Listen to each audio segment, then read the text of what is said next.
Buenas tardes. Se declara instalada la Quinta Sala Penal de Apelaciones Nacional con motivo del expediente número 182-2024, cuaderno 1, sobre apelación de detención preliminar. En esta ocasión, la causa está a cargo de la magistrada Felices Mendoza. Muchas gracias, señorita presidenta. Vamos a acreditar a las partes que han concurrido a esta audiencia. Señor representante del Ministerio Público, buenas tardes. ¿Sí vas a acreditar? Buenas tardes, señores miembros de la sala, señores abogados de la defensa. Por parte del Ministerio Público, esa persona, el doctor James Retegui Sánchez, fiscal adjunto superior del equipo especial contra la corrupción en el poder, señalando domicilio procesal en la avenida Bancay, quinta cuadra en el quinto piso. Voy a también acreditar a fiscal provincial de Interconsulta que me acompaña en este momento. Sí. Muy buenas tardes, señores jueces de la sala. Por el Ministerio Público, a modo de interconsulta con el fiscal adjunto superior, José Luis Quispe Changaraquí, fiscal provincial del cuarto despacho del equipo especial de fiscales contra la corrupción del poder, y con los demás datos que ya señaló el doctor James Retegui. Gracias. Muchas gracias. La defensa de Martín González Sánchez. Su señoría, muy buenas tardes. Muy buenas tardes a la sala en pleno, a los representantes del Ministerio Público, a los colegas de la defensa y a todas las personas presentes en la sala de audiencias. Humberto Abanto Verástegui, con registro del Colegio de Abogados de Lima 38705, domicilio procesal en Manuel González de la Rosa 469 San Isidro, casilla Sinoe 124291, correo electrónico estudio@estudioabanto.pe y teléfono celular 998450596, abogado defensor de don Martín González Sánchez. Su patrocinado. Se encuentra presente. ¿Sí vas a acreditar? Bueno. Martín González Sánchez, DNI 085-24189. Muchas gracias. José Luis Alarcón Camacho, la defensa del investigado. Muy buenas tardes, señorita directora de debate, señores magistrados, representante del Ministerio Público, colegas de la defensa, personas presentes. En este acto interviene el letrado Juan Miguel Servigón Nakano, registro Ilustre Colegio de Abogados de Lambayeque 2436, y demás datos que ya hemos consignado por escrito en el apersonamiento a vuestro tribunal. Ejerzo la defensa técnica conforme han indicado de José Luis Alarcón Camacho, quien está presente también. ¿Sí vas a acreditar? Señores magistrados, buenas tardes. Soy José Luis Alarcón Camacho, identificado con DNI 068-25762. Gracias. Abogado de Martín Barco Rivadeneira. Muy buenas tardes, señorita Debates. Muy buenas tardes, miembros de esta honorable sala, señores representantes del Ministerio Público, colegas de la defensa. Quien les habla es el doctor Juan Artidoro Varillas Alzamora, con número de registro del Ilustre Colegio de Abogados del Callao, 6068, con domicilio real en Avenida Antequera 731, oficina 102, San Isidro, con casilla Sinoe 5127, correo electrónico juartivalperú@gmail.com, con teléfonos para contactos 997591072, 9977311-257. Muchísimas gracias. Su patrocinado, ¿sí vas a acreditar? Señores magistrados, buenas tardes. Mi nombre es Martín Hans Barco Rivadeneira, identificado con documento de identidad nacional 4061-6237. Muchas gracias. Bueno, viene en apelación la resolución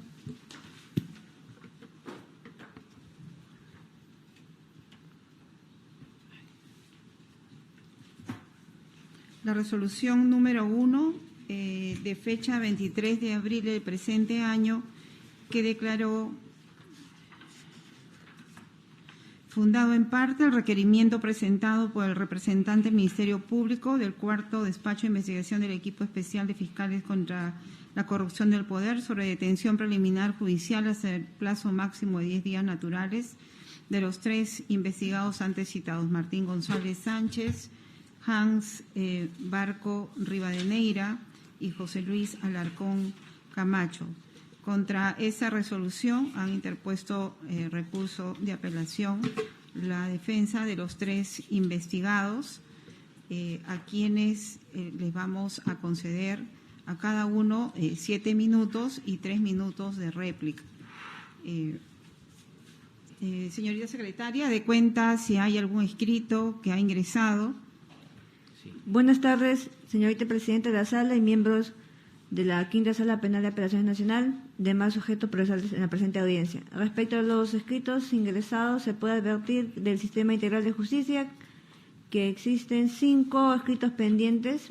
El primero con número de ingreso 6288-2024, el cual es un apersonamiento presentado por el doctor Humberto Abanto Verástegui y demás abogados que firman el escrito. De igual manera, se advierte el escrito número 6304-2024, que también es un apersonamiento de defensa técnica presentado por el ciudadano José Luis Alarcón Camacho, en el cual designa como abogados a los señores Juan Miguel Servigón Nakano y demás abogados que firman el escrito. El escrito con número de ingreso 6334-2024, con la sumilla adjunto a arraigos, presentado por el doctor Humberto Abanto Verástegui, abogado de Martín González Sánchez.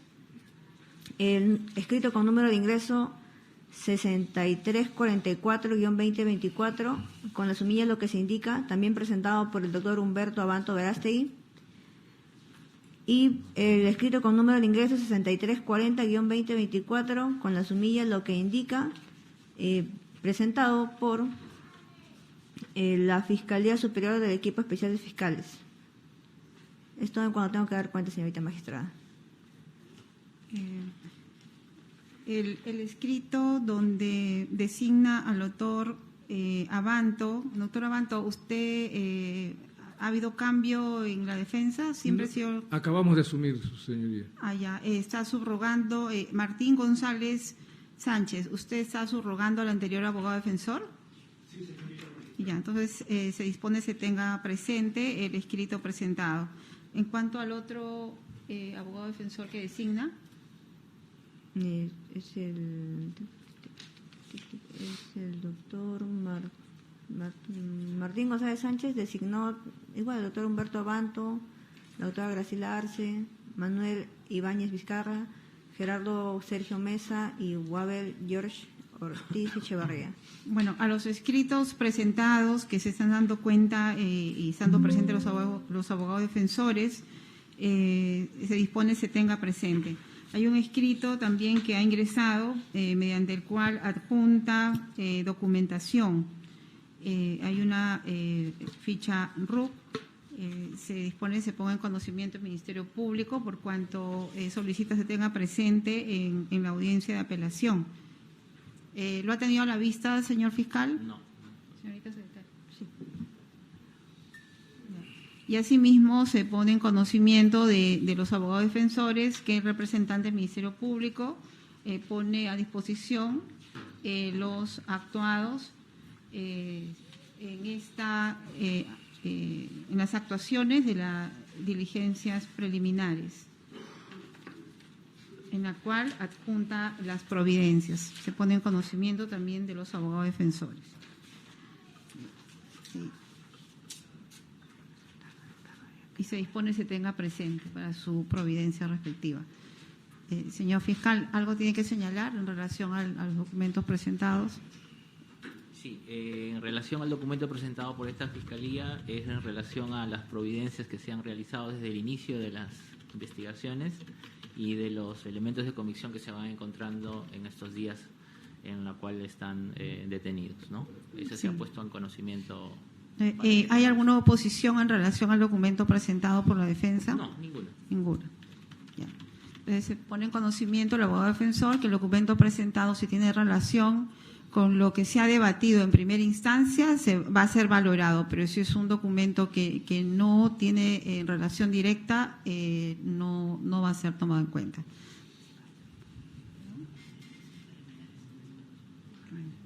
En todo caso, le preguntamos al abogado de Martín González Sánchez si se ratifica en su recurso impugnatorio.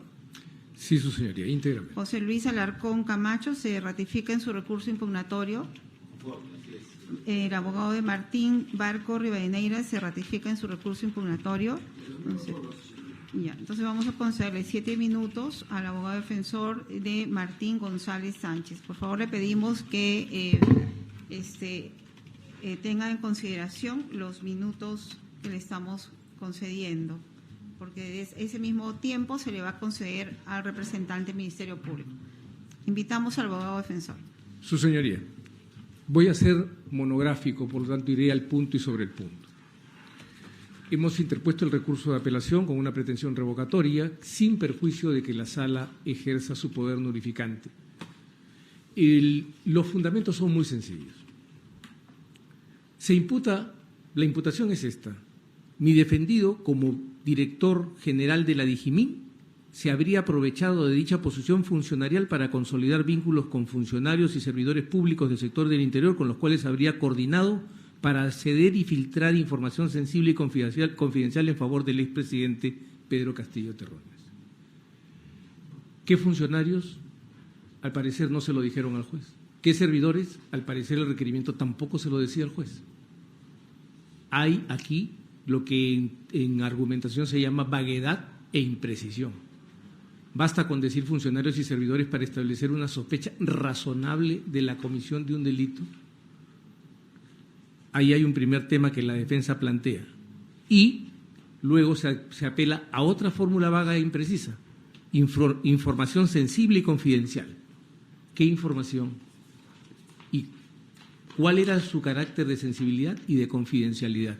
Era información clasificada, está dentro de las categorías de las informaciones clasificadas, se ha violado las reglas de desclasificación, era simplemente información reservada, no lo sabemos.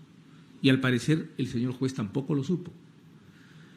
El coronel González Sánchez habría contactado con Fray Vázquez, sobrino del expresidente, gracias a la intermediación del exministro Juan Carrasco Millones, con la presunta finalidad de coordinar la filtración de información, nuevamente, referida a investigaciones y acciones de inteligencia de búsqueda y captura que se realizaban en contra de Vázquez, Castillo y otros, a cambio de que el investigado sea designado nuevamente director de la DIGIMIN. Otra vez la vaguedad y la imprecisión que no controló el juez de primera instancia. González Sánchez le habría informado a Fray Vázquez Castillo, sobrino del expresidente, vía Signal, que su detención saldría al día siguiente, estando que la detención preliminar contra Fray Vázquez se ordenó el 29 de marzo de 2022. Aquí, por lo menos hasta donde ha señalado el juez, no ha establecido que se haya presentado el elemento de convicción que establece la extracción de la información del teléfono, se supone, y recoja la información contenida en la aplicación Signal. El coronel González Sánchez habría promovido que se efectuara la designación de José Luis Alarcón y Martín Barco en la División de Búsqueda de Personas y la Dirección General de Inteligencia con la presunta finalidad de acceder y filtrar información sensible y confidencial, nuevamente vaguedad. El coronel fue nombrado en condición de viceministro por el ministro del Interior, Alfonso Chávarri, a efectos de consolidar vínculos, otra vez sin determinación y vaguedad, funciones con funcionarios y servidores, aquí dice funciones, con funcionarios y servidores del sector interior. Esta es la sospecha, absolutamente vaga e imprecisa, difusa. Y esto es lo que el juez no controla, sus señorías. Pero no queda ahí. Cuando se necesita, como la ley pide que haya un cierto peligro de fuga o de obstaculización, la respuesta del juez en el fundamento 3.2 dice esto. Del mismo modo, en el presente caso se habría configurado cierto peligro de fuga y de obstaculización a la averiguación de la verdad de los 3 investigados, atendiendo a que existe cierto peligro de fuga de parte de los 3 investigados en razón a que no se habría acreditado su arraigo visto en su integridad domiciliario, familiar, laboral y económico, a la gravedad de la pena, magnitud del daño causado y pertenencia a una organización criminal. Aparte de que los 3 elementos últimos son usados de manera punitiva, cosa que ha prohibido el Tribunal Constitucional para las privaciones de la libertad, las privaciones provisionales de la libertad, el punto es que aquí se hace un examen genérico. Los 3 investigados son analizados en un solo párrafo, que tiene 3 líneas y una cabecera, sus señorías. Y en la obstaculización, en igual sentido, existe peligro de obstaculización a la averiguación de la verdad, dada la pertenencia de 3 investigados a una organización criminal dedicada a realizar actos de corrupción. Entonces, esto es punitivo. Mi defendido ya es miembro de una organización criminal. Y por lo tanto, de eso se deduce que hay un peligro de obstaculización. Ya hay una repetida jurisprudencia de la Suprema Corte y de esta misma docta corporación, en el sentido de que los peligros de obstaculización tienen que ser concretos, no vagos, no difusos. Y luego no se desarrolla el examen de proporcionalidad, porque se hace un examen de proporcionalidad contra lo indicado por el Tribunal Constitucional y lo seguido por nuestra Suprema Corte y también por esta docta corporación, de que el examen de proporcionalidad tiene que ser individualizado, caso por caso, y analizándose debidamente por razones que sean distintas de los propios peligros y de las propias causas motivadoras de la sospecha. Ante lo que estamos, sus señorías, es ante un requerimiento por la descripción que hace el juez de un requerimiento que debió ser declarado improcedente. Ni siquiera debió ser declarado infundado o mucho menos fundado, como se estimó aquí, para privar de la libertad a unas personas. Y quiero aquí también dejar, ya que estoy concluyendo, puesta una observación. Recientemente, la Corte Suprema en casación ha establecido la prohibición de incorporar en segunda instancia o después de celebrada la audiencia nuevos elementos de convicción que no hayan sido conocidos para tomar la decisión. Y en ese caso, yo sí me opongo a que el Ministerio Público incorpore elementos de convicción recabados en el periodo de la detención, porque no estamos discutiendo, ya lo discutiremos si pide una prisión preventiva, pero aquí para discutir lo que ha recogido durante el periodo de detención preliminar supondría una discusión que no cabe, porque las preguntas originales eran si procedía o no la detención, no para discutir el fruto de la detención preliminar. Por estos fundamentos, respetuosamente, sus señorías, la defensa de Martín González Sánchez suplica al colegiado que se declare fundado el recurso de apelación, se revoque totalmente la venida en grado y, reformándola, se declare improcedente el requerimiento de detención preliminar. Muy bien. Señor fiscal, le concedemos al mismo tiempo 7 minutos. Gracias, señora directora de debates. Este Ministerio Público va a rebatir los argumentos que ha expresado el señor abogado respecto a que la decisión que ha tomado el juez de primera instancia se encuentra arreglada a ley, en base a los siguientes argumentos que paso a exponer. A ver, en la página 4 de la resolución, en el 3.1.1, se narra las formas y circunstancias en las cuales está la imputación fáctica y jurídica. La imputación jurídica es que se le imputa a este señor Martín González Sánchez el delito de organización criminal y también el delito de encubrimiento agravado, en agravio del Estado peruano. ¿En base a qué? A varios hechos que se han ido recopilando desde el inicio de las diligencias preliminares, que fueron desde el día 9 de abril del presente año. En consecuencia, la tesis que postula el Ministerio Público es que este señor González Sánchez, investigado, formaría parte de la organización criminal que habría liderado en su momento el expresidente Pedro Castillo Terrones, siendo el brazo protector de esa red criminal en el poder, respecto a evitar las capturas de 2 de los integrantes de esa presunta organización criminal. Estamos hablando de Juan Silva, que fue el ex ministro de Transportes y Comunicaciones de aquel entonces, y su sobrino directo, que es Fray Vázquez y Gianmarco Castillo. Obviamente habían sido, con captura por parte del Poder Judicial el 28 de marzo del año 2022 y 28 de marzo del año 2022 respectivamente. Bajo esa tesis es que este señor González Sánchez, en su calidad de, perteneciente a la Dirección de Inteligencia del IGEMIT, es que había intermediario justamente con su coimputado Martín Barco Rivadeneira, que ya se conocían desde el año 2014 hasta el año 2022, en la cual decae el gobierno de Pedro Castillo, y en la cual se le vincula en que él habría tenido información privilegiada, sensible, como dice el Ministerio Público, justamente para evitar que justamente, digamos, a través de esa información que tenía, tratar de evitar la captura de estas personas, Juan Silva y Fray Vázquez y Gianmarco Castillo Gómez. También está justamente que este señor González Sánchez habría designado justamente a Luis Alarcón Camacho y Martín Barco Rivadeneira, sus coimputados dentro del Servicio de Inteligencia. Aparte, también habría que tener en consideración que, digamos, en su calidad de viceministro del Interior, porque fue elevado a la categoría de viceministro del Interior, González Sánchez, y justamente a través de ese cargo funcionarial es que habría filtrado la información que es netamente confidencial para el expresidente Castillo a efectos de que se demore justamente para evitar la captura de los prófugos antes mencionados. Asimismo, también se le imputa el encubrimiento agravado que ya había sido nombrado. Asimismo, también hay, digamos, dos colaboraciones eficaces, ¿verdad?, que son altamente sensibles, que son altamente gravitantes para la Fiscalía porque vincula los hechos que son materia de imputación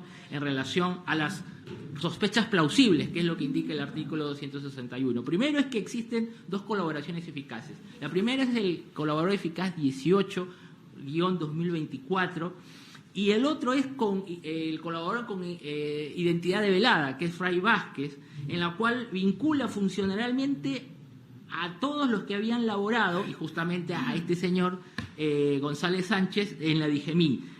La declaración digamos, testimonial de Guasasquiche, quien señala que la DIGEMIN era la que tenía la información confidencial.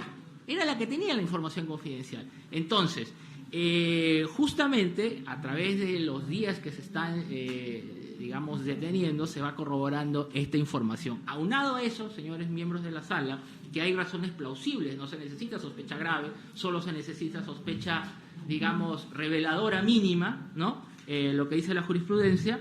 Y aparte también hay una cierta posibilidad de fuga, ya que este señor González Sánchez, si bien es verdad, tiene un domicilio en la cual en la ficha RENIEC se consigna el domicilio ubicado en Girón Ica 3289 de San Martín de Porres, pero también hay que tener en cuenta que este señor tiene 4 domicilios adicionales, que con esto no queremos decir de que uno no pueda tener 5, 6 o 7 domicilios. Lo importante aquí es que no se ha podido acreditar con un cierto grado de razonabilidad a dónde es que podría pernoctar este señor, en cuáles de los domicilios.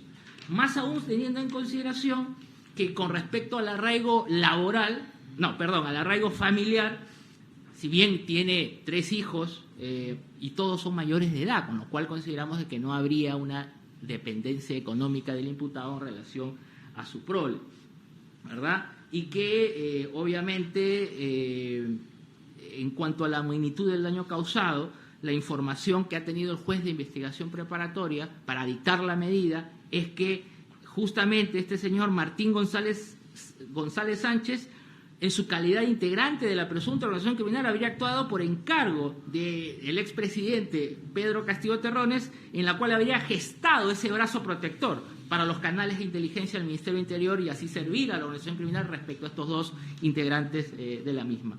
También el señor juez ha tenido en consideración la pertenencia a la organización criminal, porque son, digamos, 3 detenidos en este momento, pero según la investigación puede ir esto ampliando a otros investigados, teniendo en consideración también que durante la ejecución de la medida de detención preliminar, que es importante buscar la necesidad del por qué se ha detenido por estos 10 días naturales de detención, es que se ha venido realizando distintas diligencias por parte del Ministerio Público, las mismas que han sido alcanzadas a su despacho desde el 12 de abril del año 2024 y son recurrentes 15, 16 de abril, 19 de abril y 26 de abril hasta el día 3 de mayo del presente año. Y en ese transcurso de diligencias se han ido incorporando nuevos elementos de convicción. ¿Cómo no es que no es relevante el hecho de que no se haya incorporado o no se vaya a incorporar nuevos elementos de convicción? Si justamente lo que se está viendo es la necesariedad, la idoneidad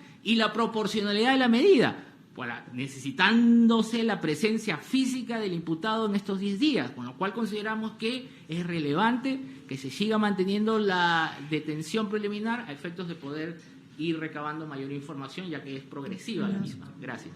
Gracias. 3 minutos. Entonces, señoría, a mí me parece impresionante que no se pueda ni siquiera acceder a los registros públicos. El señor Martín González Sánchez tiene una hija menor de edad, hemos acompañado su partida. Tiene una esposa, hemos acompañado su partida. Tiene empleo en Ward 2, es gerente general, está inscrito en registros públicos.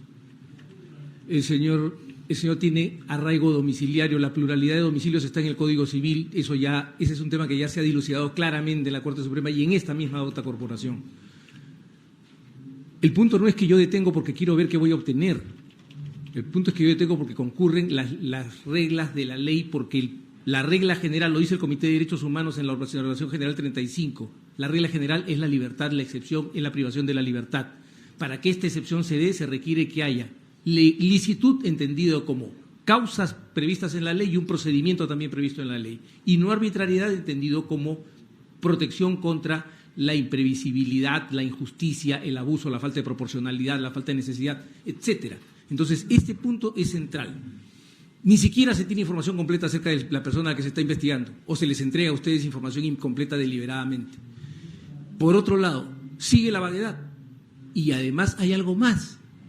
Parece que el Ministerio Público olvida que se ha reformado el capítulo de proceso por colaboración eficaz y que no se pueden usar las declaraciones de los aspirantes a colaboradores eficaces. No hay un colaborador eficaz. Yo desafío al señor fiscal a que les presente a ustedes la sentencia de colaboración eficaz. No se puede usar, lo ha prohibido la ley.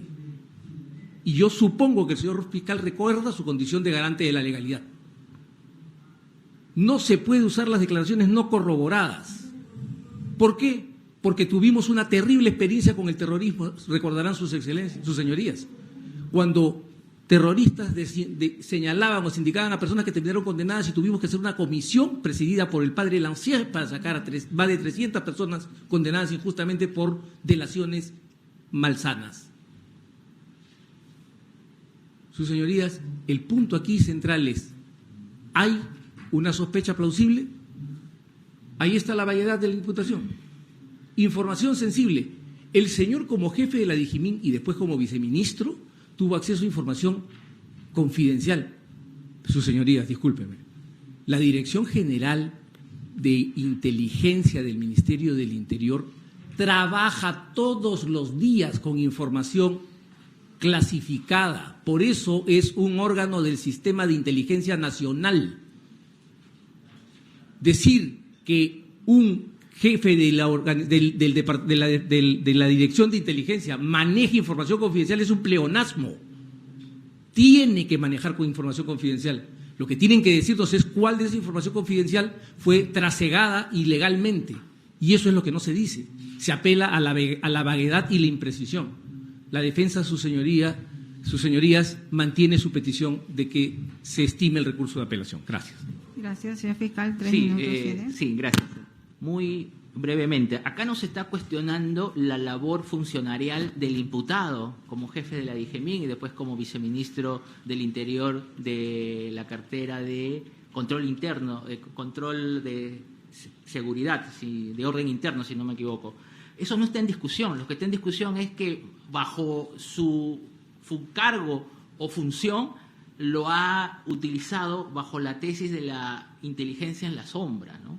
Es lo que es la tesis que postula el Ministerio Público. Ser un inteligente, ser un agente de inteligencia utilizando la información para fines ilegales, fines ilícitos, criminales, como es justamente evitar la fuga de 2 de los integrantes de la presunta organización criminal que estaría integrado justamente por Fray Vázquez, que es su sobrino directo, el misma que fue dictada la orden de captura el 28 de marzo del año 2022, y de Gianmarco Castillo Gómez, del 28 de marzo también del año 2022. Esa es la imputación concreta que se le hace a este señor Martín González Sánchez, y evitar la captura justamente del ex ministro de Transporte y Comunicaciones de aquel entonces, Juan Silva Villegas, que justamente fuga en junio del año 2022. Eso es lo que la imputación, no está aquí en discusión el cargo, que todos obviamente podemos tener un cargo, pero si a través de eso abusamos del mismo para fines ilegales, es ahí la discusión. Y finalmente, yo aquí quiero aclarar que la detención preliminar tiene como función justamente la presencia física del imputado, del investigado. Esa es la función. O sea, ¿para qué lo vas a detener? Justamente se están haciendo diligencias donde se necesita la presencia física del imputado respecto a los deslacrados de los documentos y de los extractos de información en digital que se están haciendo en estos 10 días. Por eso consideramos que es importante que se siga manteniendo en privación de la libertad. Mañana sale, justamente mañana se va a ir a tomar la muestra de la toma de voz, ¿verdad? De la toma de voz, mañana sábado. Entonces es importante esta diligencia a efectos de corroborar la tesis del Ministerio Público. Gracias. Muy bien, vamos a hacer algunas preguntas de precisión. Señor fiscal, ¿desde cuándo ha emitido su disposición de diligencia preliminar para comprenderlos a los investigados detenidos? Ya, desde el 9 de abril del presente año, señora directora de debates, del presente año, en diligencias preliminares, y se le ha comprendido al señor imputado González Sánchez en calidad de investigado. Investigado, en diligencias preliminares, ¿verdad?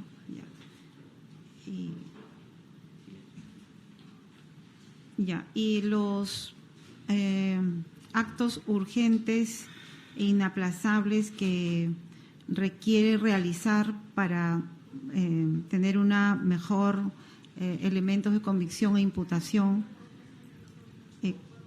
¿cuáles serían? Las diligencias inaplazables y urgentes es justamente que a través de la tesis que se ha encontrado en el Ministerio Público era importante asegurar al detenido mediante la diligencia de detención preliminar, y justamente en estos 10 días que se está haciendo todo el tema de deslacrado de la información, precisamente para corroborar la tesis del Ministerio Público, claro, la pero extracción del celular.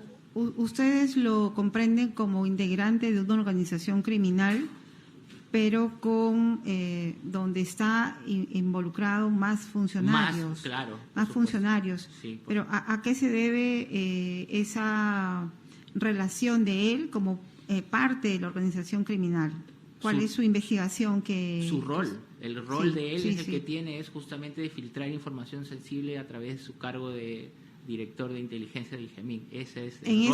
En esos dos 3 prófugos que he mencionado. En esos 3 prófugos. Eso, claro. Ese es el rol que habría cumplido. ¿En qué mando está? ¿En qué ubicación se encuentra el señor? Es el brazo protector, en ese mando. El brazo protector, mando medio. En cuanto a los elementos, el peligro de fuga, conforme ha señalado la defensa, ha sido muy escueta. Nos puede, o en todo caso la defensa nos puede señalar cuáles son los documentos que presentó la defensa en audiencia que acreditaba el arraigo domiciliario, laboral. Su señoría, no hemos podido presentar nada porque es inaudita el mandato de la detención preliminar, pero sí está al alcance de ustedes la partida de matrimonio, la partida de nacimiento de su hija menor de edad. No discute el Ministerio Público que tiene hijos mayores. La partida, el registral donde aparece él como gerente general de War Dogs, y por lo tanto tiene un empleo fijo. Está también, señoría, la partida de la asociación intestada que lo hace propietario del inmueble en el que vive, ¿no? Y por otro lado tenemos todos los arraigos. O sea, hay arraigo laboral, hay arraigo domiciliario y hay arraigo familiar. Arraigo económico deriva de su... ¿Ustedes lo presentaron? ¿En qué momento lo han presentado? Sí, podemos ingresarlo acá, su señoría. ¿Qué es lo que tiene que decir, señor fiscal? Sí, señorita directora de debates. En relación a los escritos de arraigo, nosotros no hemos solamente recibido la información respecto a que el señor tendría, sería o bueno, según la información de SUNAR, de registros de persona jurídica, sería gerente, ¿no?, de una empresa, Ward Deutsche Security, ¿no? Pero no acredita cuáles sus honorarios y sus ingresos, si es por recibo por honorarios, o si depósito en banco, o si es depósito en mano. O sea, no hay ninguna acreditación, porque es que los ingresos económicos que percibe este señor no está acreditado, más solamente está acreditado el hecho de que él sería el gerente general de esta empresa, con lo cual consideramos que no sería el arraigo de calidad y digamos, suscribimos y somos enfáticos en sostener que no tiene arraigo familiar porque tiene 3 hijos mayores de edad y con respectivas profesiones, ¿verdad? Sí, señor fiscal, Sí, pero eso acá ya- vamos a escuchar que de parte del abogado que sí tiene 3 hijos menores y tiene esposa. ¿Qué hay qué tiene que decir en relación a lo que En manifiesta todo el caso, no abogado? tenemos la certeza con documentos. Ustedes han respecto presentado a- ese documento en Señora, con el recurso de audiencia. apelación se incorporaron documentos y hemos puesto un escrito aportando más. Pero además aquí hay un tema importante de eso, señoría. ¿Puede oralizar qué documentos ha presentado? Sí, claro. Hemos acompañado en el arraigo domiciliar, en el arraigo familiar, el acta de nacimiento, ¿no?, de la menor. No puedo dar más que sus iniciales de DSGC. ¿Ya? Está la partida de nacimiento es número 91529782, Código Único de Identificación. Tenemos la partida de matrimonio. Hemos acompañado, acá está su partida de matrimonio en la Municipalidad de Jesús María, de fecha 12 de noviembre de 1990. Hemos acompañado en el arraigo domiciliario, señoría, aparte de su DNI, hemos acompañado en el escrito complementario también la partida de la asociación intestada que le hace que le corresponda a él el inmueble, uno de los inmuebles allanados justamente, el que está en Ica, manzana 28, si no me equivoco, en San Martín de Porres. Manzana F, lote 28. Y entonces resulta, digamos, complicado sostener que habiendo información que está en registros públicos, el Ministerio Público invoque que no la conoce, cuando hay una norma clara, expresa en el Código Civil, según el cual las inscripciones en los registros públicos son conocidas por todos, sin aceptarse prueba en contrario. Correcto. Sí. Solamente acotar que la información que está leyendo el señor abogado no está en este escrito que se me ha alcanzado en este momento. Está en el recurso de apelación, su señoría. Está en el recurso de apelación, señor fiscal. No sé si lo puedes alcanzar. Incluso.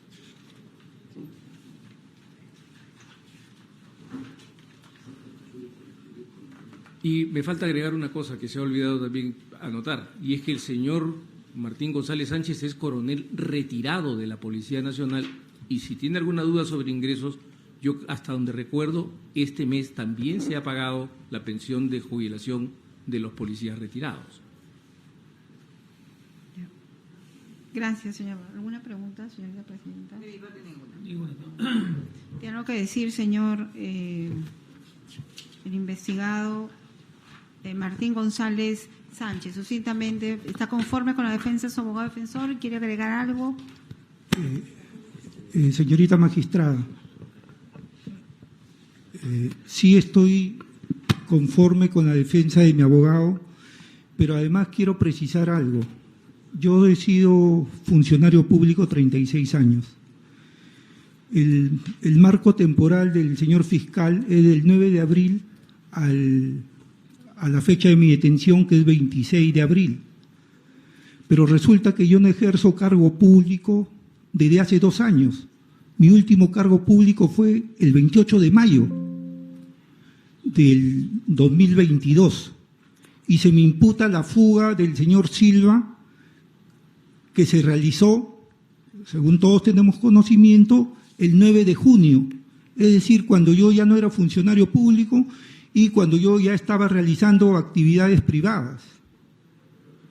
Entonces, eso es lo que quiero manifestar. Yo soy un oficial de carrera que he hecho carrera en inteligencia desde el primer escalón como jefe de operaciones, como jefe de la división de inteligencia, como director general de inteligencia y finalmente como viceministro de orden interno. Por eso, señorita magistrada, yo rechazo las imputaciones del Ministerio Público. Ya, muy bien, gracias. Entonces, continuamos con... Su señoría, antes de continuar, quisiera que se me autorice a retirarme de la audiencia. Es que hoy vamos a resolver la detención. Sí. Va a quedar en interconsulta el doctor Carl Borjas. Está bien, está bien. Sí. Su señoría, quiero solicitar un permiso, por favor, para ir al baño por una persona enferma. ¿Cómo no, doctor? ¿Cómo no? Ya. ¿Usted es abogado de Martín Barco? Sí, me lo salva usted. Sí. Muy amable. ¿Abogado de Martín Barco? ¿Quién? Ya, entonces vamos a empezar con, continuar con José Luis Alarcón Camacho, abogado defensor. Sí, sí, sí. Ya, igual 7 minutos.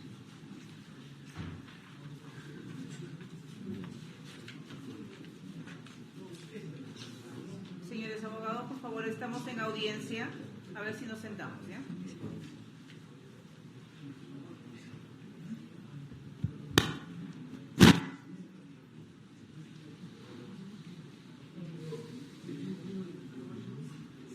Sí, puede empezar.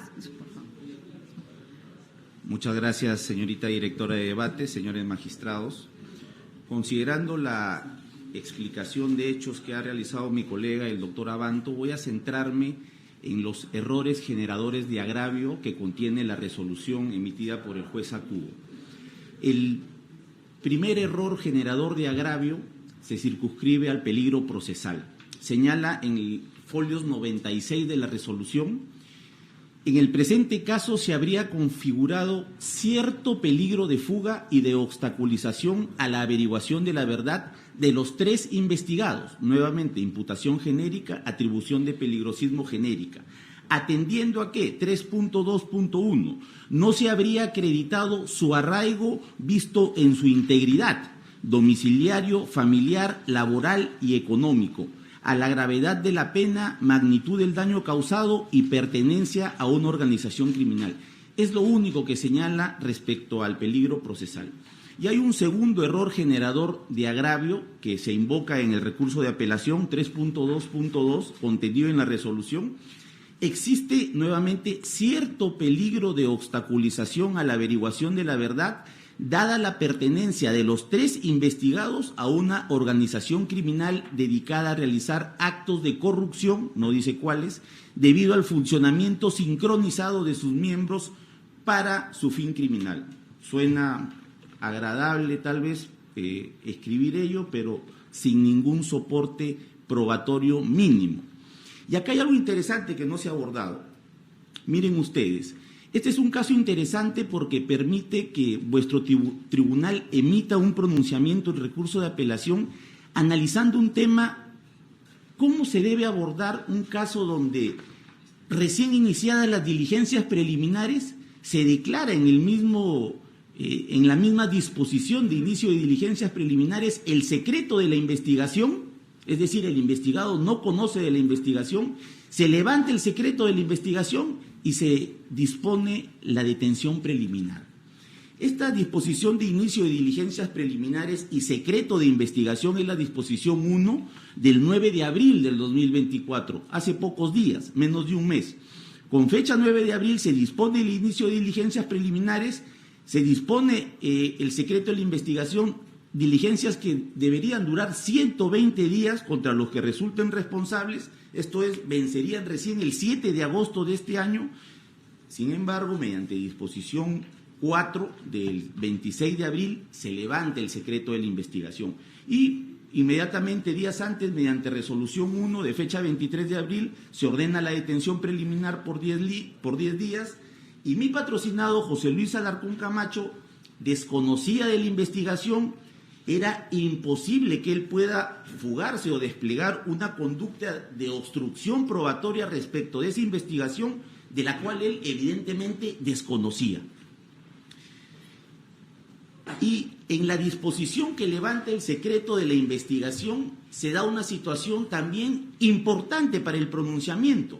En esta disposición 4, que es del 26 de abril del 2024, se señala textualmente: se han logrado efectuar diversos actos de investigación que han permitido inicialmente satisfacer los fines de esta etapa procesal, por lo que el carácter de secreto de la investigación ha cumplido su fin, señala el fiscal. Él dice, se han logrado efectuar los actos de investigación. En el siguiente párrafo señala esta misma disposición 4. Siendo así, advirtiéndose que al haber logrado acumular diversos elementos de convicción sobre presunta participación de los investigados en estos hechos, actualmente ya no subsiste necesidad de mantener el carácter secreto de la presente investigación.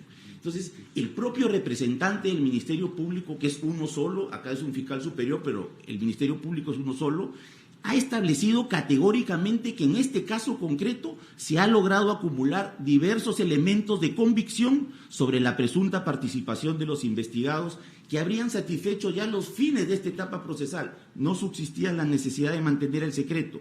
Y bajo esta precisión, la exigencia, señores magistrados, de una motivación cualificada de obstrucción probatoria sería mayor, pero no se aprecia en la resolución que emite el juez Sacco y que es materia de apelación.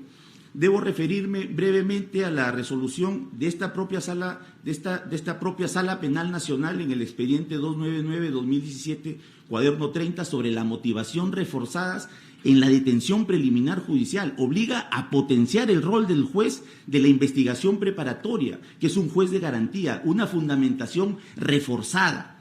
Igualmente, acerca de la nulidad, se puede integrar la resolución emitida por el juez, es decir, motivar y así subsanar lo que el juez de instancia no hizo. Definitivamente no. La integración se produce en virtud a que el juez ha desarrollado una argumentación mínima que habilite una especie de cabecera de playa para que el juez revisor pueda seguir avanzando. Es lo que ha señalado esta propia Sala Penal Nacional. Y trayendo a colación un excelente trabajo de la directora de debates de esta sala de audiencias en esta apelación, un trabajo con el doctor Rodrigo Cerda San Martín, se señala la diferencia estriba en la racionalidad que hace referencia a la condición que adquiere la decisión cuando viene adoptada y justificada con sumisión a las normas y principios de un ordenamiento, el nuevo proceso penal, constitucionalización, principios y racionalidad probatoria. Ustedes van a analizar los alcances de esta resolución del juez Sacco y no van a encontrar una fundamentación de peligrosismo procesal, ni peligro de fuga, ni peligro de obstaculización. Lo que he leído y que parece sucinto es lo que ha señalado el juez para establecer los fundamentos de la detención preliminar. Concluyo, para abarcar el tiempo que se me brinda. No existe, señores magistrados, una motivación individualizada de peligro de fuga y de obstrucción.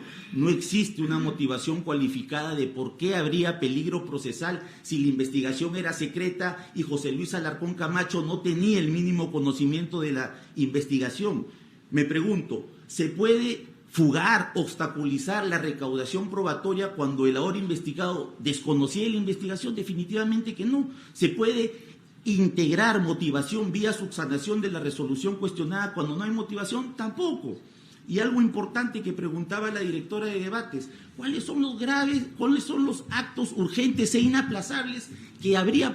Ninguno.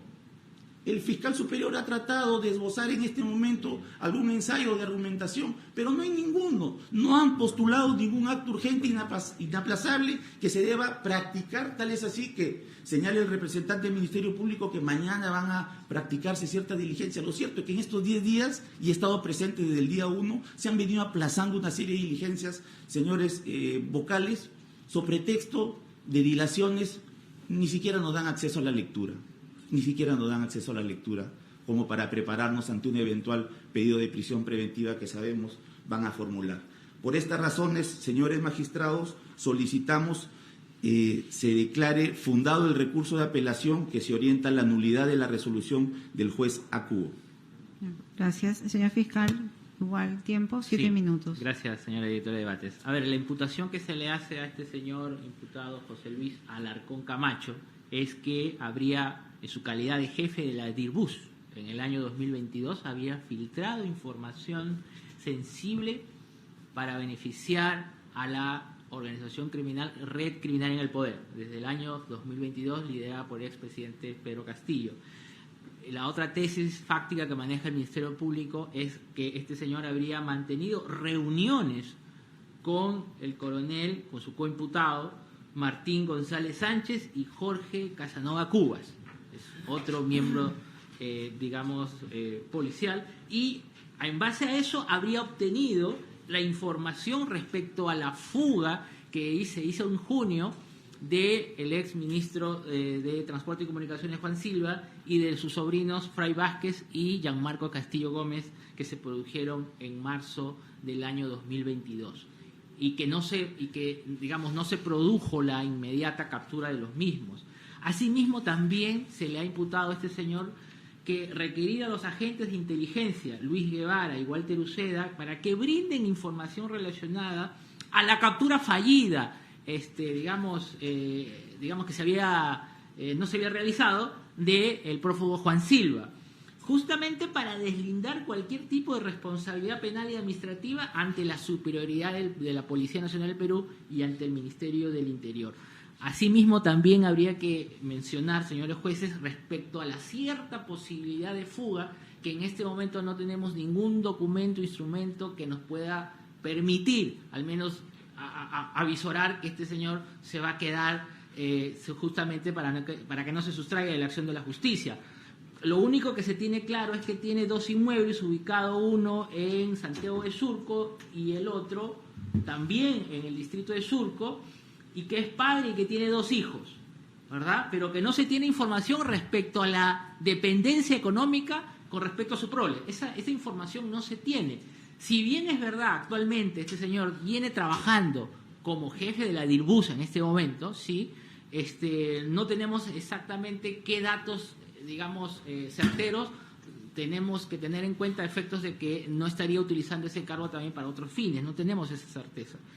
Ahora, también habríamos que tener en consideración los actos de investigación que relacionan a este señor imputado. Y para ello nos vamos a referir al aspirante, vamos a hablar técnicamente también. El aspirante a colaborador eficaz, el 018-2024, que narra la forma y circunstancias en las cuales se habría reunido con sus otros coimputados a efecto de beneficiar la fuga de los mismos. Y también otro dato importante respecto a la necesariedad de la medida, que justamente cuando se le detiene a este señor en la calle, se le ha encontrado dólares, ¿verdad? $6.900, y se le ha encontrado en su casa al momento del allanamiento por medida de resolución judicial $5.900 también, lo cual no ha acreditado cuál es la fuente lícita de estos ingresos, de este dinero, porque ha guardado silencio. Hasta este momento no sabemos la tesis de defensa que maneja el imputado desde que ha guardado absoluto silencio, lo cual es totalmente lícito y legal, pero sin embargo ante una investigación tan grave no sabemos cuál sería su tesis de investigación. La tesis que maneja la Fiscalía es que este señor formaría parte integrante de una organización criminal servido para la inteligencia en la sombra del expresidente Castillo Terrones. Gracias. 3 minutos le concedemos. Muchas gracias, señorita magistrado. Si revisan el recurso de apelación preparado por la anterior defensa, la pretensión es de nulidad y lo que se cuestiona es la inexistencia de fundamentación sobre peligro procesal. Hemos escuchado al representante del Ministerio Público presentar una serie de argumentos en este momento que tiene que ver con el colaborador y que se orientan básicamente a apariencia del derecho. Ustedes busquen lo que ha dicho el fiscal superior en algún extremo de la resolución. No existe. No está contenida en la resolución y es lo que cuestionamos. Es una resolución nula por falta de fundamentación. Ese es el pedido fundamental y básico de la defensa. Ahora, solamente culmino con esto. Habla del cargo de mi patrocinado como jefe de la Dirección de Búsquedas. En su larga experiencia como magistrados, en algún momento ustedes, luego de disponer la ubicación y captura de una persona, ¿han cursado un oficio a la División de Búsquedas o a la unidad de requisitorias que pertenece a la DIRINCRI? Acá hay dos órganos que no están mencionados en el caso, la Dirección contra la Corrupción y la DIRINCRI, ambos con órganos operativos para ubicar y capturar. Sin embargo, se ha centralizado este tema en la DIGEMIN. Curiosamente, nunca he visto en mi corta experiencia como abogado, ustedes definitivamente su larga experiencia y trayectoria como magistrados nos darán cátedra sobre ello, un oficio luego de que se disponga la captura de un ciudadano a la DIGEMIN. No, es a la unidad de requisitorias de la DIRINCRI. Gracias, señores magistrados. 3 minutos, señor fiscal. Sí, solamente decir de que se está cuestionando el tema del secreto en la primera intervención. Eso quiero dejar claro y ser enfático en el sentido de que el declarar secreto una investigación es totalmente legal, lícito, está en el Código Procesal Penal y que se le ha, notificado en su momento al señor imputado. Asimismo, también habríamos que decir reiterar que no se ha presentado documentos respecto al arraigo, ¿verdad? Documentos de arraigo familiar, si hay una dependencia económica, si hay ingresos lícitos por parte del imputado. Lo único que es certero es de que tiene dos inmuebles en los cuales no se sabe finalmente dónde pernocta, y que tiene hijos y que es padre de familia y que está casado, pero que no tiene ninguna documentación instrumental para nosotros poder emitir alguna opinión. Gracias. Vamos a hacer algunas precisiones. El señor fiscal puede explicarnos lo que ha manifestado la defensa en relación que cuando dictan la disposición de diligencias preliminares el mismo día establecen el secreto de las investigaciones. En otras palabras, ¿le han notificado la investigación preliminar? Con la disposición 1, señor fiscal provincial, inicia las diligencias preliminares y en esa misma disposición motiva de que se declara secreta la investigación. Por lo tanto, ¿Y eso es procesalmente admisible? O sea, que la parte no conozca la imputación de hechos. Está declarada secreto y está en el código. Ya, ¿y por cuánto tiempo declararon en secreto las investigaciones? 30 días. Y después de los 30 días se les puso en conocimiento. Sí, el día de la detención se le notifica la disposición 1 y la... 30 días y ahí le notifican... El día de la detención se le notifica la disposición 1, que es el que se declaró secreto, y la detención. Al momento que ustedes requieren la detención preliminar, ¿cuáles fueron sus elementos de convicción que acreditaban que había peligro de fuga y obstaculización? ¿Cuáles fueron sus elementos de convicción? Los elementos están consagrados en el requerimiento, ¿no? El requerimiento del señor fiscal. Lo digo porque lo que se cuestiona es que no se ha mencionado en la resolución, por eso quiero que nos explique cuáles fueron sus elementos de convicción. De Alarcón Camacho, ¿verdad? Del Alarcón Camacho. Sí, estamos en Alarcón. Está la ficha Renier, que está su domicilio real, que se encuentra ubicado en Santiago de Surco. Se le ha hecho una videovigilancia y un seguimiento y residiría actualmente en 2 inmuebles distintos. Esa es la conclusión que arroja la policía. El primero que figura en la ficha Renier, que es en Santiago de Surco, pero también tiene otro domicilio en Santiago de Surco, con lo cual no se sabe finalmente dónde es que radicaría este señor. Después está el movimiento migratorio que el señor fiscal provincial lo ha juntado, en la cual tiene salidas a diferentes partes del mundo, digamos Argentina, Bolivia, Estados Unidos, Ecuador, Estados Unidos, ¿verdad? Está con la información del pasaporte. Y asimismo también en cuanto a su arraigo, supuesto arraigo laboral o digamos de negocios, en la cual se había hecho incluso información con la OCE, plasmado en un informe 087 que el equipo especial le había cursado, en la cual da cuenta de que, digamos, tiene como cargos de administrador, ¿no? Después, evidentemente, también es accionista de una empresa, EBJ3M, Global Safety, SAC, con la cual tendría fecha de inicio del año 2019 y fecha indeterminada, ¿no? Entonces, esos son los datos que nosotros hemos podido, digamos, encontrar en cuanto al arraigo, digamos, domiciliario y laboral. ¿Es correcto eso, señor abogado, o usted...? No, señorita ¿qué magistrado, ¿qué nos tiene que decir? con el aprecio que le tengo al fiscal superior, lamentablemente les ha mentido. Esta es una investigación que nace el 9 de abril del 2024 y se declara el inicio y el secreto por 120 días, no por 30 días.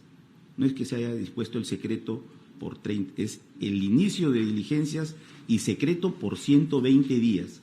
Estaban transcurriendo los 120 días de investigación y a las 2 semanas de estar llevándose a cabo estas diligencias preliminares, se ha llevado a cabo la detención preliminar, el 23 de abril.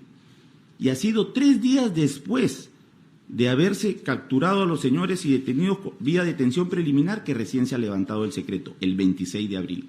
Entonces, esa es la secuencia y el íter procesal de los temas. Y la demás información, nuevamente, el fiscal nos hace remembranza de una serie de temas, no están en la resolución.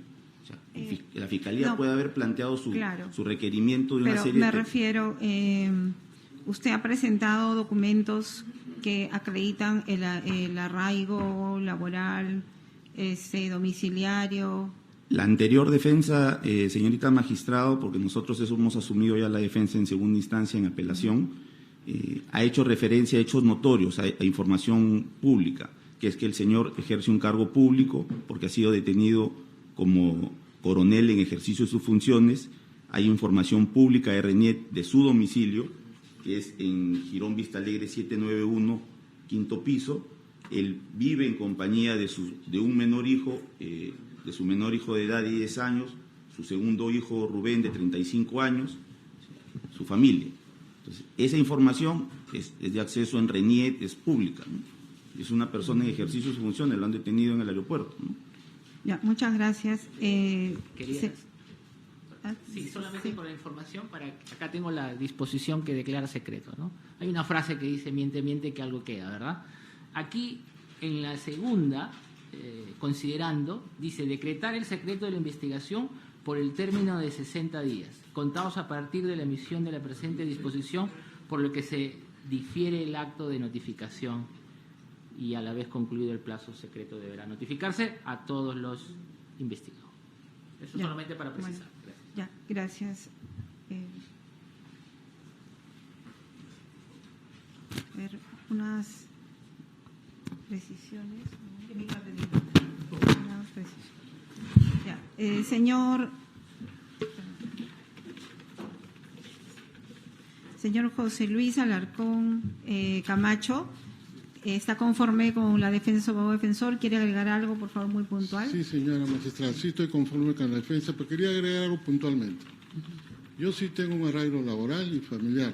Vivo en mi domicilio en el Girón Vista Alegre 791-501, en compañía de mi hijo mayor de 36 años y con mi hijo menor de 9 años. Yo no sé de dónde una videovigilancia dice que puedo estar en el otro lado. Esa es casa de los padres, es la casa de los padres de la esposa de mi hijo. Ahora, con relación a los viajes que dicen múltiples viajes, señora magistrada, a los Estados Unidos viajé a hacer un curso en la Embajada Americana. Al Ecuador viajé en comisión de servicio, a Bolivia viajé en comisión de servicio, a Argentina del mismo modo. O sea, no son viajes de placer ni de turismo, han sido viajes mandados por mi comando en misión de servicio. Eso quería aclarar. Gracias. Y finalmente, Martín Hans Barco Rivadeneira, su abogado defensor, le concedemos 7 minutos, por favor. Muchísimas gracias, señorita directora de debate. La defensa de Martín Hans Barco Rivadeneira ha solicitado mediante escrito la revocatoria de la resolución número 1, asimismo dejando a su criterio el efecto nulificante que pudiera verse en cualquier vicio que se presente. Su señoría, a Martín Barco Rivadeneira se le imputa el delito de organización criminal y el delito de encubrimiento. El 3.13 de la resolución que se viene impugnando habla sobre el investigado Martín Jan Barco Rivadeneira y dice lo siguiente. En cuanto al investigado Martín Jan Barco Rivadeneira, existe la probabilidad que se encuentre vinculado con el delito de tráfico ilícito de drogas. Yo no sé de dónde sale ese delito, su señoría. Si se está investigando encubrimiento de organización criminal. Fíjese, existe una incoherencia total. ¿Cómo se puede, su señoría, imputar un delito de tráfico ilícito de drogas con elementos de convicción de encubrimiento de organización criminal? Lo que significa, y se colige, que había un copy-paste. Y con un copy-paste le han privado la libertad que es tan sagrada de un ser humano, de un justiciable. Esa situación, su señoría, deja mucho que desear y anula totalmente la resolución. Su señoría, sobre el encubrimiento personal. A folio 65 señala que se le imputa al investigado Martín Jan Barco Rivadeneira haber sustraído de la acción de la justicia a Juan Silva Villegas, el ministro de Transporte y Comunicaciones. Esta sindicación es totalmente falsa. Y le digo por qué. Es muy lamentable que el defensor de la legalidad diga mentiras. Nosotros aquí hemos presentado, su señoría, acá le estamos presentando, un movimiento migratorio, donde señala que el señor Martín Jan Rivadeneira, Barco Rivadeneira, el día de los hechos, desde el día 29 hasta el día 10, o sea, hasta después de los hechos, estuvo en los Estados Unidos. Entonces, ¿cómo puede haber filtrado mi patrocinado en información estando en Estados Unidos? Yo no me explico, su señoría. ¿Cómo ha podido haber filtrado? ¿Cómo ha podido haber encubierto? ¿Cómo se puede haber reunido? Es lamentable, su señoría, que lleguemos a este extremo. Primero investigamos, después detenimos. No podemos detener para investigar. Su señoría, existen elementos de corroboración que la propia Fiscalía ha señalado en su mismo auto de resolución, que señalan que mi patrocinado, y dan fe que mi patrocinado no ha estado el día de los hechos en que se fuga el exministro Juan Silva. Y le digo, mira, lo siguiente. A folio 67 está la declaración de Walter Ginterván de Ucea Trujillo. Dice lo siguiente. En primer lugar, quiero indicar que la información obtenida el día 8 de junio de 2022 a las 21 horas aproximadamente fue compartida de manera inmediata con mi jefe de grupo, el teniente Gabo, vía telefónica, con quien se coordinó las actividades de inteligencia para la ubicación del inmueble proporcionada por la fuente humana. El mismo que fue ubicado el 9 de junio de 2022 a horas 2:30. O sea, los hechos sucedieron 8 y 9 de junio. ¿Dónde estuvo Martín Barco? En los Estados Unidos, su señoría. Sin embargo, más allá, la Fiscalía dice lo siguiente. Esto es corroborado con la declaración del teniente Raúl Guevara Tuesta, más conocido como Gabo, versión que recoge la Fiscalía en la página 69 del auto de detención preliminar. Y dice lo siguiente. Se evidencia que el teniente PNP Luis Raúl Guevara Tuesta, quien estaba a cargo del manejo de la información recibida respecto a la ubicación del prófugo Juan Silva Villegas, sí comunicó a sus inmediatos superiores por los canales más rápidos e idóneos, es decir, vía WhatsApp. Dicha información, precisando que dichos jefes a los que se le envió tal información eran, y comienza a nombrarlos, el jefe de operaciones, entonces comandante PNP Raúl Fernández Vaca Centeno, mire todo lo que se enteraron, el jefe del programa Los Más Buscados, la mayor PNP Jessica Roxana Rivera Ruiz, y un agente de la oficina de análisis, el entonces capitán, menciona al capitán PNP Ronald Edwin Acevedo Rivera. ¿Quién era él? El segundo interino que se quedaba de jefe después de Martín Barco. Entonces, ¿dónde está Martín Barco? Su señoría, esto demuestra fehacientemente que la Fiscalía sí sabía que el señor Martín Barco se encontraba de vacaciones. ¿Y por qué? A mayor prueba le digo lo siguiente. A folio 69, en parte, la Fiscalía dice, a todos luces se evidencia la conducta criminal adoptada por el mayor PNP Martín Jan Barco Rivadeneira. ¿Qué conducta criminal, su señoría? Seguimos.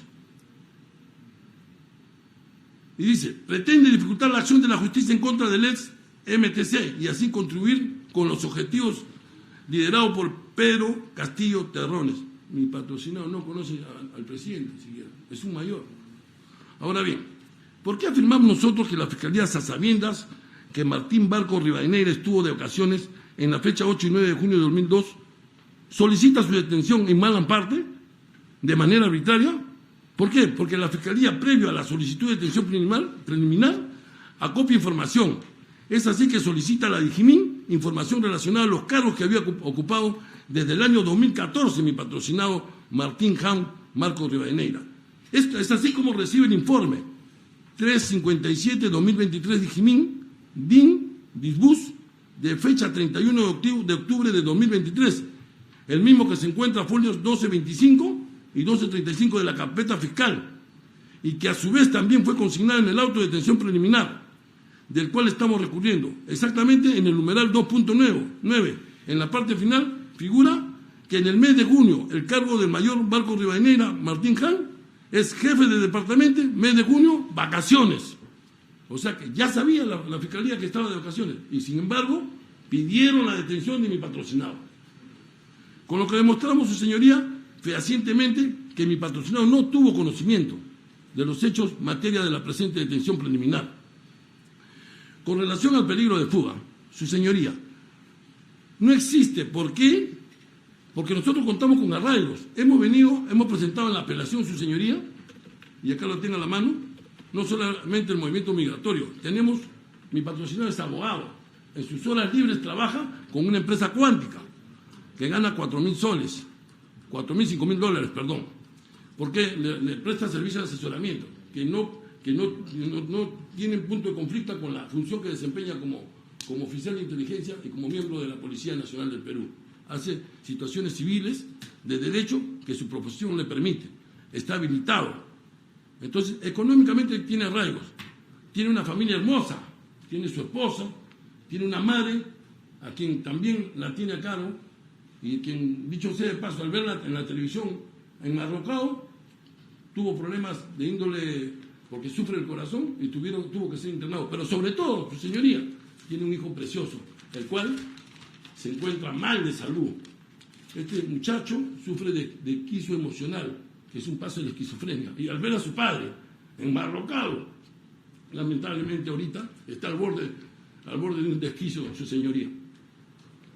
Esta es la situación que está pasando el mayor PNP Martín Barco Rivadeneira, su señoría. Sobre el peligro de obstrucción de la verdad. No existe el peligro de obstrucción de la verdad, porque estamos hablando la verdad. Él no estuvo presente. Quien debió estar ahí fue su capitán, que fue el interino, no fue Martín Barco Rivadeneira. Así, su señoría, la Fiscalía dice que necesita la presencia física del imputado. ¿Para qué? Para la toma de voz. Yo me pregunto y le pregunto a ustedes, ¿es necesario detener a una persona para hacer una toma de voz? ¿Es necesario meterse a romperle la casa a la vecina, porque así han sucedido las cosas, detener a su señora injustamente para tomarle una declaración? Su señoría, esas prácticas son prácticas vedadas. Estamos en un sistema garantista. Primero se investiga, después se detiene, su señoría. Por eso ruego a este honorable sala, revoque esta medida draconiana, injusta, y le dé la libertad a mi patrocinado, que es la regla general, la libertad y la detección en la excepcionalidad. Muchísimas gracias. Señor fiscal, 7 minutos. Sí, se le ha imputado a este señor Martín Hans Barco Rivadeneira haber tenido vínculos con Martín González y José Luis Alarcón Camacho en la División de Búsquedas de Personas, DIBUG, de la Dirección General de Inteligencia, DIGEMIN, del Ministerio del Interior. Asimismo, también acceder a la información sensible y confidencial a favor de la presunta organización criminal liderada por el ex presidente Pedro Castillo y permitir la fuga de Juan Silva y de los sobrinos antes mencionados. Y lo importante es que los elementos de convicción que el señor abogado está aduciendo respecto a que su patrocinado, Barco Rivadeneira, habría viajado al país de los Estados Unidos de vacaciones con su familia, y tal y conforme lo señala el movimiento migratorio, y que habría salido el 26 de mayo del año 2022 y había retornado al Perú el 10 de junio del año 2022, en que se reincorporó a su unidad policial. Este dato, que si bien es cierto, pero hay que tener el contexto, porque como elemento de convicción al requerimiento de detención judicial que se presentó, está la declaración testimonial del teniente PNP Luis Raúl Guevara Tuesta, que el señor abogado lo ha leído, pero las preguntas que ha leído no son las que consideramos son las más importantes. ¿Por qué?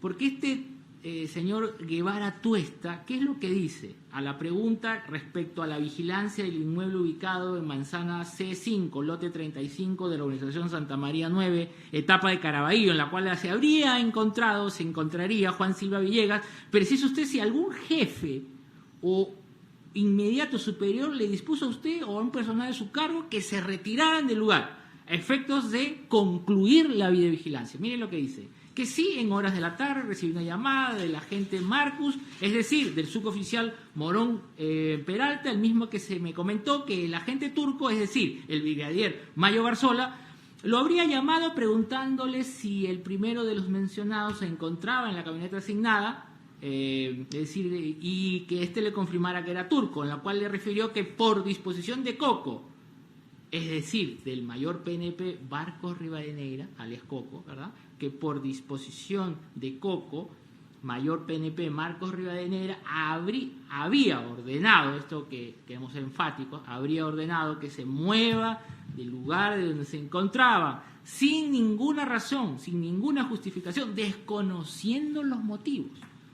Ante ello, dice este testigo Guevara Tuesta, le expresé mi incomodidad, a lo cual dispuso que se, la incomodidad que sentía este señor a efectos de que se retirara del lugar de donde se estaba haciendo la videovigilancia. Entonces, esta información es relevante, en la cual obviamente sería un indicio, para las razones plausibles respecto al delito de encubrimiento personal agravado. Asimismo, también en las diligencias que se están realizando en los 10 días naturales de detención preliminar, se habría encontrado llamadas, llamadas de WhatsApp entre Barcos y González Sánchez, en la cual tendrían un grupo, un grupito que se llamaba La Cresta de la Ola, interesante nombre, en la cual estaban hablando de muchas personas, de la hermana de la fiscal Marita Barreto, de Javi Colchado, o sea, toda información se estaba, mencionando, y porque este señor Barco Rivadeneira era analista, en la cual él, concentraba toda la información respecto a la inteligencia de las personas que venían siendo, investigadas o que no tenían cierta... y a nivel nacional, ¿verdad? A nivel nacional, que no se adecuaban al proyecto criminal. Gracias. Algo tiene que señalar, 3 minutos, por favor. A ver, su señoría, ¿qué ilogicidad del Ministerio Público? Mire, ¿cómo puede filtrar una información? ¿Cómo puede llamar por teléfono a una persona y dar una orden si todo el personal policial sabe que el efectivo que está de vacaciones no tiene comando, no tiene mando?